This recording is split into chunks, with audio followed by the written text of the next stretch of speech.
I also wanted to go back to David Cook's challenge because I think there's a second kind of collaboration that's essential and a great opportunity for us in this community, which is to collaborate around gathering evidence. And this is David is an internist at the Mayo Clinic and has a master's in health education, and he reviewed, as Terry mentioned, from 1966 through 2009, what data was out there about sort of virtual patient-like items, and his final summary, this is actually his slide, was that we were doing pretty well in the technology and not so well in the science of education.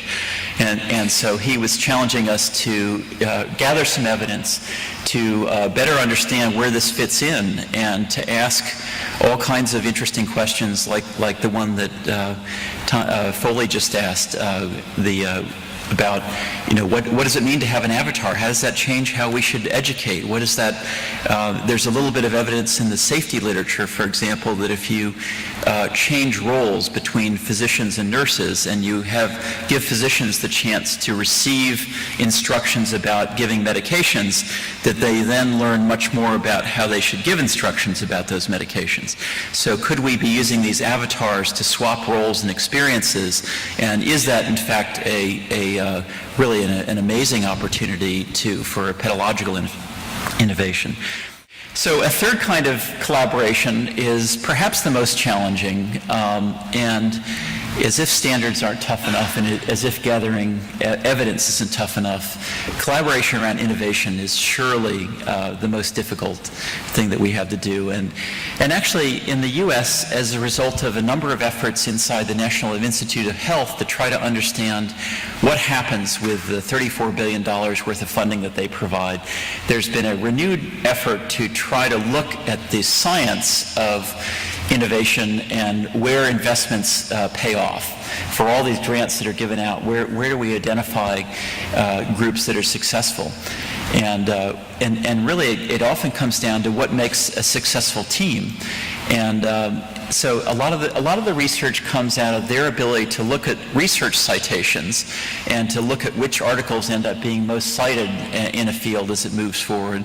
But they've also repeated this research in a number of areas. It's not just around publication. It also shows up in other areas where they can grab metrics such as patents and other electronic databases and other more informal sense of success. And as you can see in the diagram there, one of the keys is getting a couple of balances right. It's about getting the diversity and the specialization correct. If you look at that first group that's in the lead there, they're all teamed up together and working effectively, and they've got just the right balance of diversity and specialization. And I often marvel at the meetings like this one. We often bring together a very diverse group of people, and we'll have some folks who are really just experts in areas of technology and others who are just absolutely expert in areas of pedagogy. And the wonderful thing about the collaborations that formed are that they can work together. In fact, the amazing thing is they have to work together. They have to appreciate what one another does and figure out how to create those teams. And then also it's essential that they figure out how to bring in, keep teams together and then figure out how to bring in new teams. And particularly important is the brokers, and those are the people that can sort of put a foot in both camps. So in our case, maybe technology and pedagogy, and can move back and forth between the two. And those are just enormously important. And really what's disappearing is, you see at the back of the crowd there, is the lone wolf researcher.